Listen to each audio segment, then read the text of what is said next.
Hello everybody, this is Brycethebrave with another Division 2 video. Sorry about the mic, my other headset ended up breaking. This is just going to be a discussion video. In the background there's going to be some gameplay of me with my pistol build. Now I really enjoy this pistol build just because in Division 1 I ran with a pistol build with 6-piece sentry. It was a skill power firearms build and I just really enjoyed it. That's what I've been using mainly. It's pretty much an all firearms pistol build. I recently switched out the talent breadbasket for Ranger, which I think is 100 times better. My clan and I were talking about it, and we did the calculations, and from breadbasket you really only get about 3% more damage from the headshot damage, whereas with Ranger you're going to be constantly getting anywhere from 2 to 6% weapon damage overall. So a couple things I want to discuss here. As far as my previous build video with a one-shot shotgun build video, some people were telling me that the double barrel sawed-off will actually do more damage because with the survivalist you not only get the 15% shotgun damage, but you're also going to get the 10% sidearm damage. Now I did just compare a gear score 500 double barrel sawed-off compared to a 500 gear score double barrel shotgun, and the two had relatively the same damage. I think the primary double barrel shotgun actually ended up having 10,000 more base damage, and I don't know if that's just because I had a high damage rolled primary and a low damage rolled secondary, but that's how it worked out in that regard. So I mean, depending on what rolls you get, you could run the sawed-off, the secondary, with premeditated optimal range. I don't really see a difference. You know, if you want to run a primary other than a shotgun, you can do that. I recently just got the primary double barrel shotgun with premeditated and accuracy, and I'm going to try that out, see if that works a little bit better than optimal range. But going from 450 to 500 gear score, I did end up gaining about 30 to 40,000 base damage on that shotgun. So that was a big increase for how much damage output you can actually put out with that one round and make sure you're getting those one shots. Another thing that I want to talk about is the vectors. I've been seeing vectors all over the place. Dark zone, conflict, PvE. It's pretty ridiculous, in my opinion. I've been running this pistol build, and really when it's one-on-one with a vector build, for the most part I can take them, but when it's, you know, 2, 3, 4-man groups coming at me with a vector, there's just no chance. They burst down the shield, I can't get away. There's just no defense to that type of RPM and firepower that they're putting out. Now, for console, I want to talk about the vector a little bit. Personally, for console, I can't control the rate of fire. So, a buddy of mine in our clan named Dawkins, we were talking about this.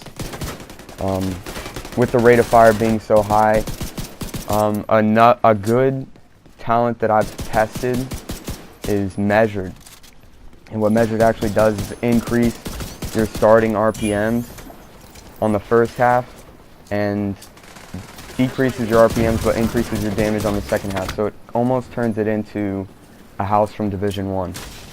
Now I tested it with the 45 ACP version, which was not ideal. You know, you want the tactical vector SBR 9mm, so you get the more base damage and the extended mag option. He actually tested this weapon with measured, and he really enjoys it.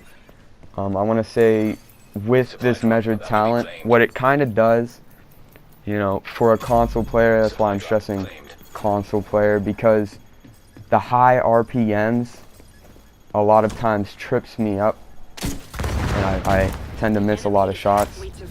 But with measured, it's gonna slow down your RPMs and increase the damage on the second half. So you burst, you know, catch a guy off guard, you can burst and hit all those shots on them. Maybe you sneak up to him in cover, but then he rolls away.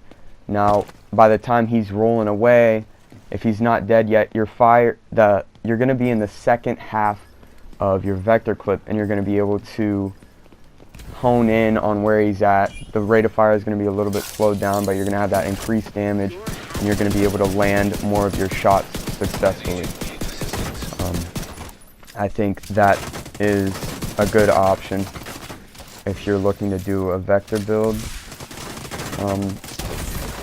Now, as far as builds go, I've been seeing all kinds of damage builds. Like it's all those vectors.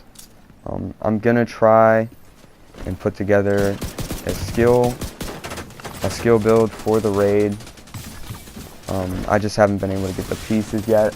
Mainly, I've been grinding in the dark zone to get those apparel cache keys and get that gear set, or those gear pieces, those apparel gear pieces unlocked while they're exclusive. Now, as far as the new Stronghold title basing goes, I really enjoyed it myself. A lot of people didn't seem to like it. I thought it was only second to the Capitol building. I didn't really care for Roosevelt Island or the District Union Arena. As far as the gear sets that they added go, I feel like they should have held off until the raid to release them and maybe, you know, field test them a little bit more. I feel that, you know, I have ongoing directive and True Patriot, and I have no interest in using them at the moment. And I feel also that Hardwired is a little bit too grindy for me and lackluster. Another thing I want to talk about are the specializations. So there was a new trailer release that showed the minigun potentially being, or the fourth specialization being added, and I think that's going to be interesting. It's going to be interesting to see what talents they add along with that as far as the skill tree goes. Now, if you have noticed, these specialization weapons are all in the game. So, as in the grenade launcher, it's used by enemies. The crossbow, they already have enemies with bows. And then the sniper, it's a sniper. It's already in the game. The minigun is used by the big heavies.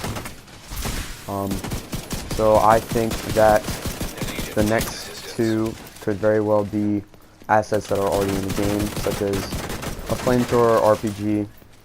You know, my clan and I, we were brainstorming some of these things last night, and I think it's going to be interesting to see what they do with that. So if you guys have some ideas for the future specializations, go ahead, let me know. Another thing I thought would be interesting is if they go back to the previous specializations and add modifiers to them, such as the grenade launcher having the timed grenades as the NPCs do. I don't know.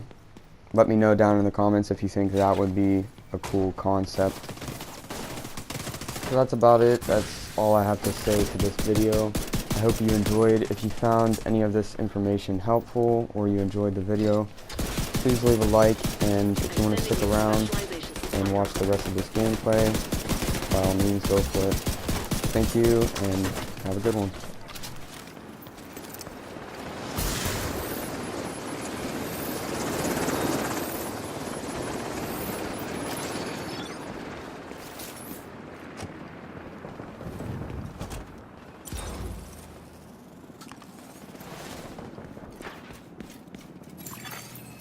Initiating supply drop.